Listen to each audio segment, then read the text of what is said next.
नाज़रीन आदाब, मैं हूं विसार आज़म और आप देख रहे हैं न्यूज़ 18 उर्दू पर खास प्रोग्राम कहकर ही मानेंगे।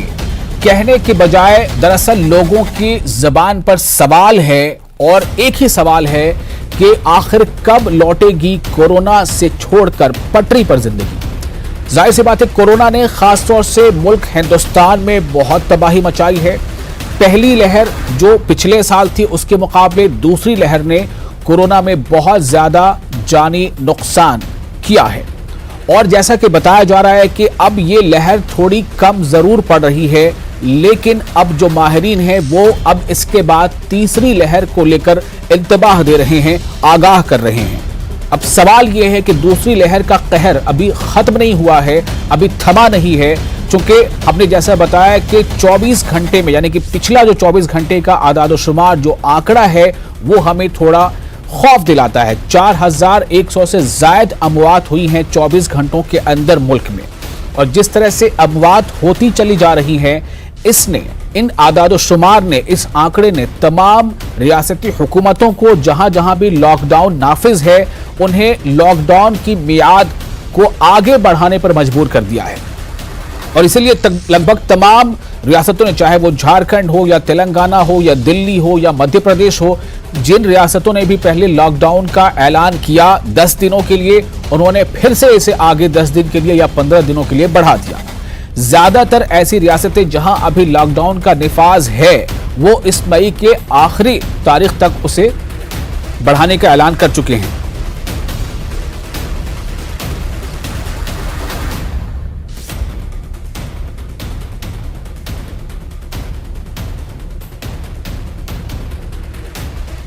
पैदा हो रहा है कि लॉकडाउन अगर लगातार इसी तरह से बढ़ते रहे तो एक तो सवाल यह है कि हो सकता है कि कोरोना की जो बीमारी के जो केसेस है वो थोड़े कम आए। जैसा कि आदाद-ओ-शुमार बता रहे हैं, कोरोना के केसेस लगातार कम हो रहे हैं, लेकिन अमवात जो है उस पर खासा लगाम नहीं लग पा रही है। और ऐसे में अब यह भी सवाल है कि अगर इसी तरह से लॉकडाउन का निफाज लगातार बढ़ता रहेगा, सिर्फ और सिर्फ 3 से 4 घंटों की इजाजत मिल रही है तिजारती सरगर्मियों के लिए, और ऐसे में जो रोजाना कमाने खाने वाले ताजिर हैं, जो बिजनेसमैन हैं, या ऐसे जो तमाम स्कूल्स हैं जहां पर ताले बंद पड़े हैं, और इन तमाम लोगों की रोजी रोटी पर एक बहुत बड़ा धचका लगा है।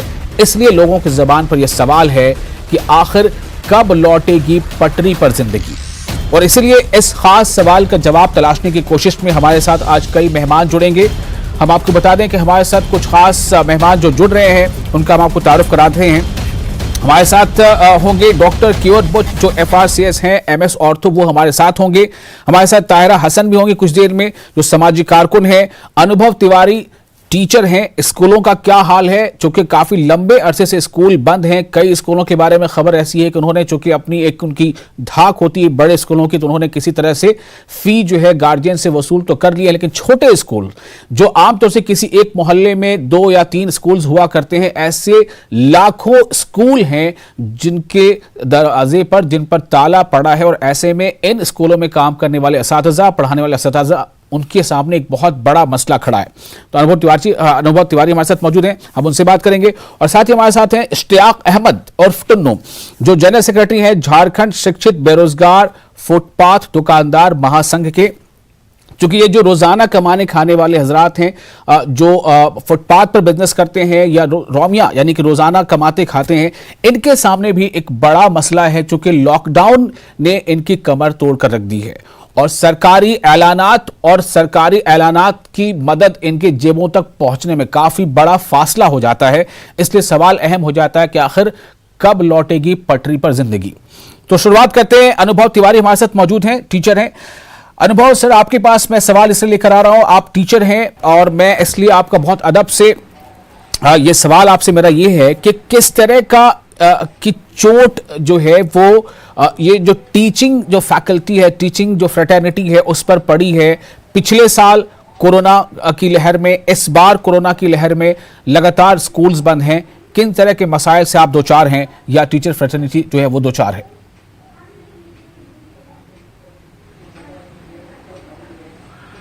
जी, सबसे पहले तो मैं आपका बहुत बहुत और आपके मंच का न्यूज़ 18 का बहुत बहुत स्वागत करता हूं। और आपके मंच से मैं इस बात को कहना चाहूंगा कि इस समय जो टीचरों की पोजीशन है और जो शिक्षा जगत की पोजीशन है उसको अभी हमें सबसे पहले समझना पड़ेगा। एक नया परिवेश जो निकल करके आया है वो मुझे लगता है कि वो जानना पड़ेगा। हिंदुस्तान का जो भविष्य है उसकी अगर हम लोग बात करते हैं तो वो टीचरों से ही शुरू होता है।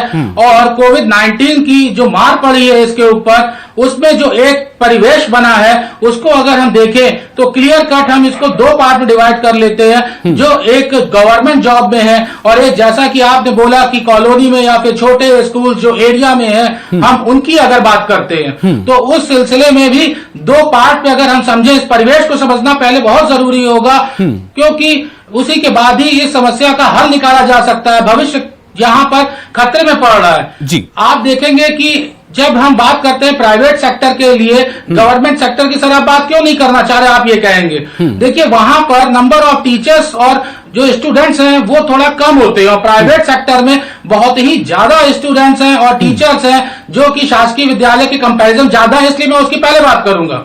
उसमें आप अगर देखें तो टीचर्स की अगर एक पोर्शन है जिनकी कमर टूट गई है, वो जॉब चली गई, हम उनकी बात करते हैं, तो उनमें से जो इन समस्याओं से नहीं भिड़ पाए वो उन्होंने सुसाइड कर लिया।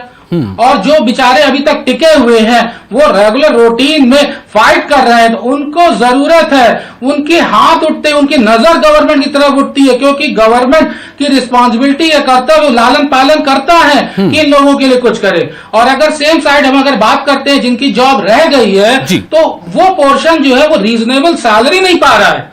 रीजनेबल वर्ड ध्यान दीजिएगा, मैंने वर्ड यूज किया है, रीजनेबल सैलरी ना पाने की वजह से उनके घर के खर्चे नहीं चल पा रहे, जरूरत पूरी नहीं हो पा रही है, उनकी भी अपनी समस्याएं हैं। और अगर हम इसको थोड़ा सा, मैं यहां से आपको पीछे ले जाना चाहूंगा, अगर मैं मार्च 2019 की बात करूं जहां से कोरोना पीरियड स्टार्ट हुआ, उसके बाद बीच में थोड़ी सी लहर आई कि इनको काम करने को मिला। अब काम करने की भी एक पोजीशन बहुत खतरनाक हो गई। अब यहां पर जो स्टूडेंट्स और टीचर्स हैं उनके बीच में पहले स्कूल रहता था जिससे हम लोग समझ सकते थे। अब क्या है कि टीचर्स डायरेक्टली फीस के लिए गार्जियन से कांटेक्ट में आ रहे हैं। अब आप हमारी जो महिला मित्र हैं, मैं उनकी बात करता हूं, हिंदुस्तान के परिवेश की बात करता हूं जहां पर हम उनको थोड़ा सेफर जोन में रखते हैं, उनके नंबर इतनी जल्दी पब्लिक नहीं दिए जाते, मगर अब उन्हें भी कई बार समस्याओं का सामना करना पड़ रहा है, लेट नाइट अजीब से मैसेज आते हैं। तो एक पोर्शन ये हुआ। इसके साथ में जो सबसे और अहम है, जो बेचारे पहले जिनके पास जॉब भी नहीं थी, गवर्नमेंट जॉब तो दूर की बात है, बेचारे प्राइवेट में भी नहीं थे और वो कोचिंग रन कर रहे थे। और कोचिंग पे आप सोचिए कि ऐसी समस्या कि हमारा हिंदुस्तान का शिक्षक जो है वो कमरे में बंद है, स्टूडेंट कमरे में बंद है। बाकी मैं किसी बात को नहीं उछालना चाहता कि लीकर शॉप बहुत ओपन है, हर कोई काम कर रहा है। अब वो जो कोचिंग संगठन है वो बेचारे मांग कर रहे हैं 1 साल से काम करने के लिए, उनके पास पैसे नहीं है बच्चों की फीस के लिए, अपने खर्चे के लिए दाल चावल रोटी नहीं चला पा रहे हैं। यहाँ पर इनकी अपनी एक तरह की समस्या है। अनुभव जी, मैं आपके पास फिर से आऊंगा, आप हमारे साथ बने रहे। हमारे साथ कुछ दूसरे और मेहमान भी जुड़ चुके हैं। हमारे साथ इश्तियाक अहमद हैं जो झारखंड शिक्षित बेरोजगार फुटपाथ दुकानदार महासंघ के जनरल सेक्रेटरी, और हमारे साथ अभी डॉक्टर क्योर बुक्च भी जुड़ चुके हैं। डॉक्टर साहब, आपका बहुत इस्तकबाल है। मैं पहले जरा इश्तियाक साहब के पास जाना चाहूंगा। इश्तियाक, मैं जानना चाहता हूँ, जिस तरह से अनुभव जी ने बताया अभी कि जो टीचिंग फ्रेटर्निटी है, ये जो साजा की बिरादरी है, उस पर बहुत गहरी चोट पड़ी है माशी तौर पे। ये जो रोजाना कमाने खाने वाले हैं, जो दुकानदार हैं, लगातार लॉकडाउन में एक्सटेंशन होता चला जा रहा है, इनकी जिंदगी कैसे गुजर रही है?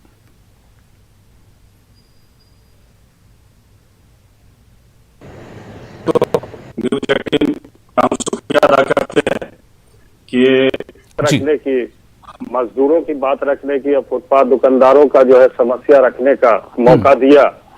और ये पहला ऐसा मौका है जब से लॉकडाउन शुरू हुआ है, लगभग जो है 1.5 से 2 साल हो गया इस महामारी से जूझते हुए हम लोगों को, लेकिन ये पहला मौका है कि किसी ने अगर याद किया इस फुटपाथ दुकानदार के प्रतिनिधि को, तो वो न्यूज़ 18 है। इसलिए हम विशाल आजम साहब का भी और न्यूज़ 18 को भी सबसे पहले हम उनका शुक्रिया अदा करते हैं। दूसरी बात ये है कि देखा जाए तो बहुत ही तराहीमाम जो है सबसे ज्यादा अगर इस कोरोना काल में अगर हुआ है तो वो टेम्पू चालक है, ऑटो चालक हुए, रिक्शा चालक हुए, फुटपाथ दुकानदार हुए, जो छोटा छोटा जो है व्यवसाय करने वाले हैं, वो सबसे ज्यादा प्रभावित हुए हैं। और आज मरने वाले की भी जो संख्या है, जो मौतें जो हुई हैं, इस आंकड़े को अगर आप देख लें तो गुमनाम मौत मरने वाले ये फुटपाथ दुकानदार, मजदूर, रिक्शा चालक, ऑटो चालक, इनका गुमनाम मौत हुआ है। गुमनाम मौत से ये मुराद है कि ये टेस्टिंग तक जो है कराने के लिए जो है इनके पास जाने का जो है कोई साधन नहीं था, सवारी नहीं था। जब इनकी तबीयत खराब हुई वो घर में ही भूख के मर गए, इनका टेस्टिंग नहीं हुआ और सरकारी आंकड़े में भी ये नहीं आया। इसलिए हम इस मौत को गुमनामी मौत देते हैं। जिसका टेस्ट हुआ वही सरकारी आंकड़े में, विशाल भाई, वो सरकारी आंकड़े में दर्ज हुआ। खुद मेरे मोहल्ले में जिस मोहल्ले में मैं रहता हूँ, मैं पूरे झारखंड का नेतृत्व करता हूँ। पूरे झारखंड की बात छोड़ दीजिए आप, पूरे मेरे मोहल्ले में ऐसा ये हुआ है कि ऑटो वाला तैयार नहीं था। जब लोग सीरियस हुए, ऑक्सीजन का उनको जरूरत पड़ा, तो बहुत मुश्किल से उनको ले जाया गया और कोई रास्ते में ही जो है ना हॉस्पिटल नहीं पहुंच पाए। कोई हॉस्पिटल गए तो वहां हॉस्पिटल में मारामारी चल रहा था, उनके पास इतने पैसे नहीं थे। गरीब बस्ती है, गरीब मोहल्ला है। लगभग 25 से 26 मौत मेरे मोहल्ले में, विशाल भाई, हुई है, जो सरकारी आंकड़े में नहीं आया है। ये गुमनामी मौत है। तो ऐसा पूरे हिंदुस्तान में आप सोच लीजिए कितनी मौतें हुई। ठीक है इश्तियाक साहब, मैं आपके पास फिर से आता हूँ, मैं आपके पास फिर से आऊंगा। हमारे साथ ताहिरा हसन साहबा जुड़ चुकी हैं और डॉक्टर क्योर बख्श साहब जुड़ चुके हैं। डॉक्टर क्योर साहब, सबसे जो इस तमाम हालात की जड़ है वो है कोरोना बीमारी, ये इन्फेक्शन। ये बहुत अच्छी बात है कि जो सरकारी आंकड़े आ रहे हैं हर दिन, उन आंकड़ों में जो केसेस आए जा रहे हैं, जो केसेस सामने आ रहे हैं, उनकी तादाद घटती जा रही है। और लेकिन जो अमवात हैं, यानी मौतें जो हैं, वो 4100 से अभी भी ज्यादा है, पिछले 24 घंटे का जो आंकड़ा है।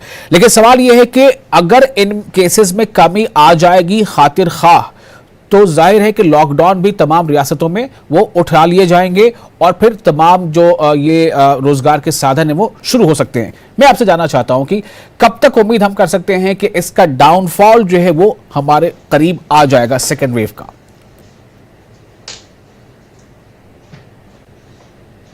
देखिए, गुड इवनिंग आप सबको और न्यूज़ 18 के दर्शकों को, कि जो हमारी हॉस्पिटल्स में इंक्वायरी आती है कोविड के एडमिशन के लिए, post Covid ICU bed, oxygen requirement, वो काफी मात्रा में कम ऑन द ग्राउंड, वास्तविकता में, रियलिटी में कम दिखने को मिल रही है जी। सरकारी आंकड़े एक साइड पे रखे तो भी, तो ये एक अच्छी निशानी है।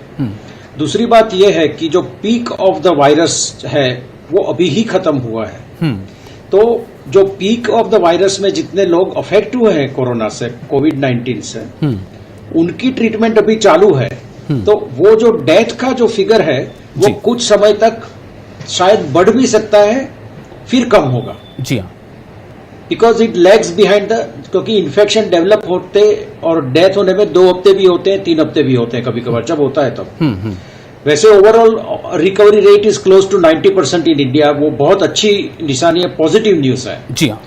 तो हम ऐसा होप कर सकते हैं कि अगले 2-3 हफ्ते के अंदर काफी मात्रा में रिकवरी देखने को मिल सकती है। मगर, और ये मगर बहुत इंपॉर्टेंट है, कि लोगों को एक केयरफुल रहना पड़ेगा एहतियात के तौर पे, कि डबल मास्क यूज करें, क्लीन मास्क यूज करें, नोज और फेस को कवर करके मास्क यूज करें, और बिन जरूरी यातायात आना जाना जितना हो सके उतना कम रखें। तो डॉक्टर साहब, ये तो समझा जाए कि मई के बाद जो अगला महीना आएगा, जून, क्या जून के महीने में केसेस इतने कम हो जाएंगे कि लॉकडाउन जैसे जो हालात हैं उनमें कमी आ जाएगी, या खत्म हो जाएंगे लॉकडाउन लगभग, ये समझ सकते हैं आप? वैसे भी लॉकडाउन पूरे देश में, पूरे भारत हिंदुस्तान में एक ही तरीके का नहीं है। इन सम स्टेट्स, जैसे कि गुजरात जहां से हम बोल रहे हैं, ऑलमोस्ट वॉलंटरी लॉकडाउन है। सरकार ने तो सिर्फ नाइट कर्फ्यू रखा है, डे टाइम में लोग अपनी तरफ से समझ रहे हैं कि कहां जाना कहां नहीं जाना जी। तो उस तरीके से लोगों को 1.5 साल की ये कोरोना की महामारी के बाद खुद को जिम्मेदारी लेनी पड़ेगी, क्योंकि ये जो कोरोना वायरस है जाने वाला नहीं है। अभी यस्टरडे हम हमारे फ्रेंड यूएस में बात कर रहे थे और लंदन में, दोनों जगह पे नए केसेस का इजाफा हो रहा है इन लास्ट 3 डेज वापस जी। तो उसका मतलब ये हुआ कि वहां के लोग रिलैक्स हो गए कि मास्क की जरूरत नहीं है, सीडीसी ने बोल दिया। तो ये केयरफुलनेस रखने से हम ये दूसरे वेव में से अच्छी तरह से बाहर निकल पाएंगे और तीसरे वेव को भी शायद अगर रोक भी ना पाए तो उसका इंपैक्ट कम कर सकते हैं जी। ताहिरा हसन साहब हमारे साथ मौजूद हैं, सामाजिक कारकुन। ताहिरा हसन साहब, असल में आज हमारा जो मौजू वो यही है कि कब पटरी पर लौटेगी जिंदगी, क्योंकि ये जो कोरोना का पीक है वो दूसरी लहर के बाद, अब जैसा डॉक्टर साहब भी कह रहे हैं कि ये पीक अब डाउन हो रहा है, नीचे की तरफ जा रहा है। ऐसे में उम्मीद तो करनी चाहिए कि हम सब जो है इसका सामना जो कर रहे हैं, लेकिन मैं आपसे ये जानना चाह रहा था कि आपने क्या महसूस किया है कि समाज में जो अलग अलग शोबे हयात के लोग हैं, किस तरह के लोग ऐसे हैं जिनको बहुत ज्यादा इसमें नुकसान उठाना पड़ रहा है? देखिए, खासकर जो इसकी गाजगिरी है वो शॉप कीपर्स जो ओनर है वो तो फिर भी खोलते हैं, एक टाइम है, लेकिन सेल्समैन जो है ना उन्होंने उनको कम कर दिया है। हर एक में, चाहे वो कपड़ों के व्यापारी हो, कहीं भी हो, हर जगह सेल्समैन जो है उनकी छटनी हो गई है। तो सबसे ज्यादा जो इफेक्ट पड़ा है उन पे पड़ा है।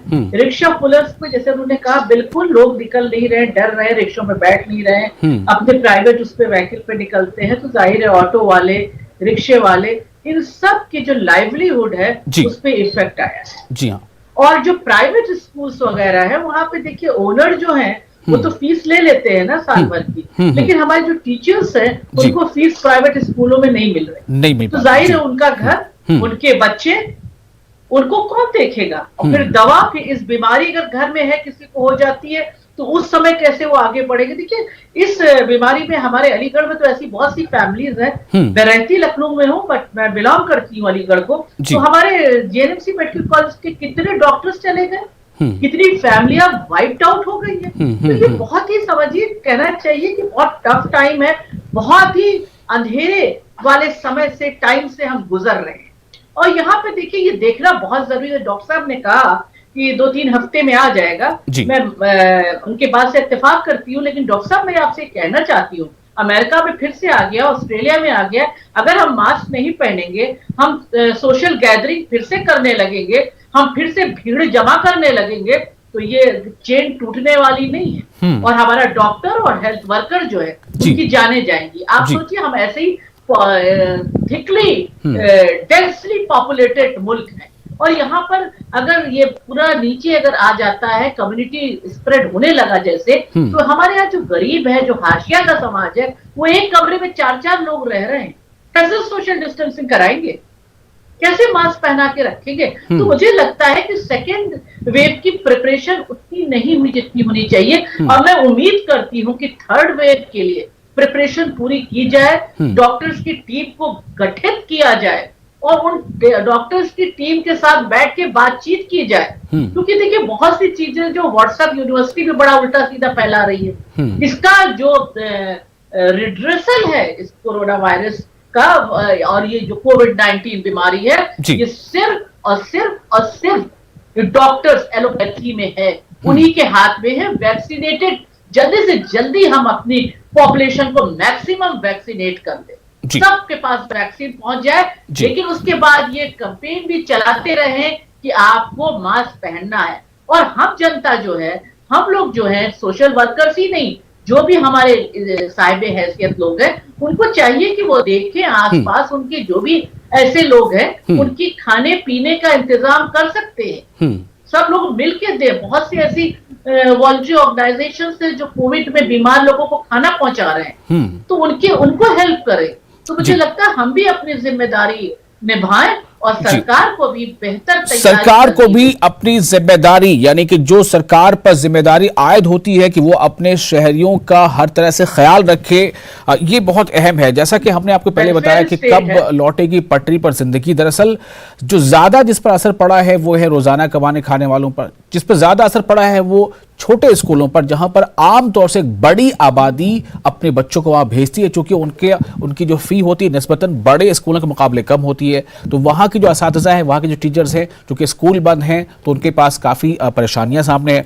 डॉक्टर साहब से भी हमने सवाल किया, डॉक्टर साहब का कहना है कि 2 से 3 हफ्ते में ये ग्राफ और कम हो जाएगा, यानी कोरोना के केसेस बहुत कम आ जाएंगे, लेकिन हम अगर सावधानी बरतते नहीं रहेंगे तो फिर हमारे लिए मुश्किल खड़ी हो सकती है। मैं एक बार फिर से जाना चाहूंगा अनुभव तिवारी के पास, जो टीचर हैं। अनुभव जी, मैं आपसे जानना चाहता हूं कि पिन पॉइंट करके जरा बताएं कि किस तरह की परेशानी दरअसल है। आपने किसी ऐसे टीचर को जानते हैं जो बहुत ज्यादा परेशान हुए और उन्हें उनके साथ क्या हालात पैदा हुए, किस तरह की परेशानी है खासतौर से छोटे स्कूलों में? देखिए, छोटे स्कूलों की अगर हम लोग परेशानी की बात करते हैं तो यहाँ पर उन बेचारों के पास पहले इनकम ही कम थी, अगर हम कंपेयर करते हैं बड़े स्कूलों के। इनकम कम होने से उनकी सेविंग्स, बचत जिन्हें कहें, वो भी कम थी। और 1 साल का पीरियड इतना ज्यादा होता है कि उसमें से जिनकी जॉब चली गई तो वो बचत के सहारे लंबे समय तक तो रहे नहीं। जैसा मैंने पहले भी कहा कि जिनकी हिम्मत टूट गई उन्होंने सुसाइड कर लिया।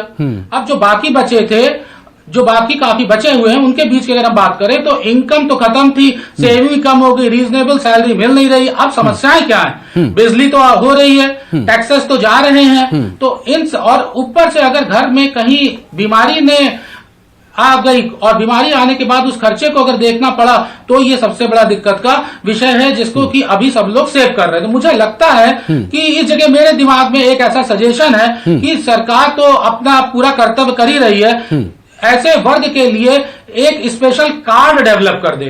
ऐसे लोग जिनको पहचान मिल जाए और कम से कम उनको कुछ राशन की व्यवस्था हो। जैसे आप देखेंगे तेलंगाना अगर स्टेट की हम बात करें तो वहां पे प्राइवेट सेक्टर के ऐसे जितने भी टीचर्स थे उनकी जॉब काफी लोगों की चली गई, तो गवर्नमेंट ने उनको मंथली कुछ पैसे 2000 बिल्कुल ये चीज यहाँ पर ये चीज हुई है और आपने अच्छा मशवरा दिया है। काश की सरकार इस पर अमल करे दूसरे रियासतों में भी। इश्तियाक साहब, मैं जानना चाहता हूँ कि आपका मशवरा या सुझाव क्या है? अगर ये लॉकडाउन लंबा खिंचता है तो जो फुटपाथ दुकानदार हैं उनके लिए आप क्या चाहते हैं, जरा इख्तिसार में बताइएगा जी।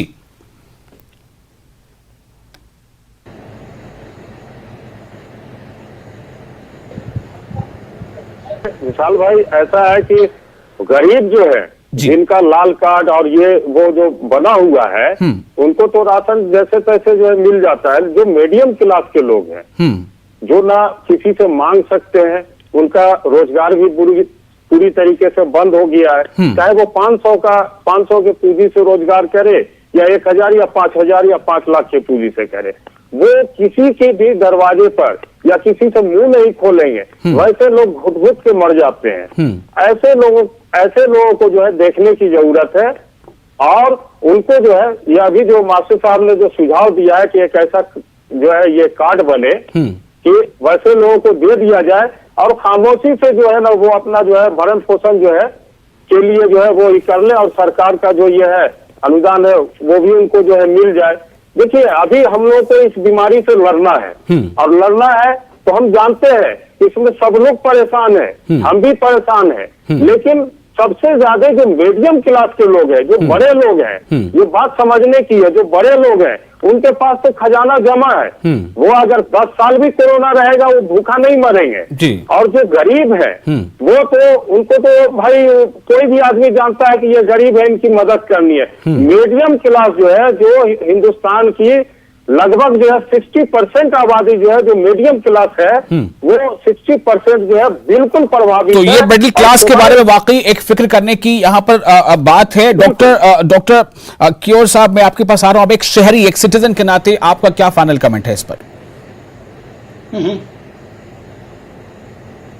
ये माय फाइनल कमेंट इज कि हम सबको साथ में मिलकर काम करना है। मिडिल क्लास के लिए काफी स्कीम्स हैं और काफी फूड की व्यवस्था है। 20 ट्रिलियन जैसा 15 मई को प्रधानमंत्री श्री ने कोविड रिलीफ पैकेज डिक्लेयर किया है और हमें फ्यूचर की ओर भी देखना है, क्योंकि कोविड तो समझ लीजिए कि 6 हफ्ता 6 महीना, उससे ज्यादा 1 साल, मगर उसके बाद लंबा फ्यूचर के लिए सोचना है और कैसे हमारे मीडियम क्लास के लोग अपने बच्चों को पढ़ाए रखें, कंप्यूटर के सामने बिठा के पढ़ाएं और सब साथ में मिलकर न्यूट्रिशन का ख्याल रखें। और मास्क, डबल मास्क पहने, जो मैंने पहले भी बोला था, आज वापस बोल रहा हूं।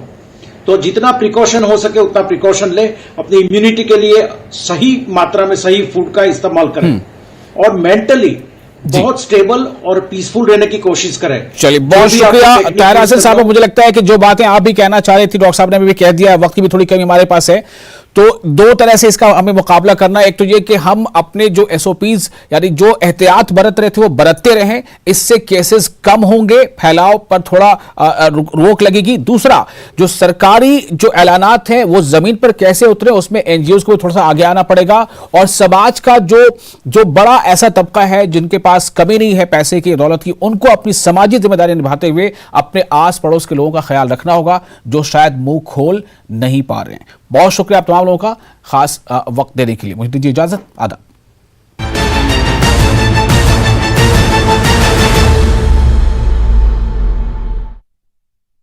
हार्ट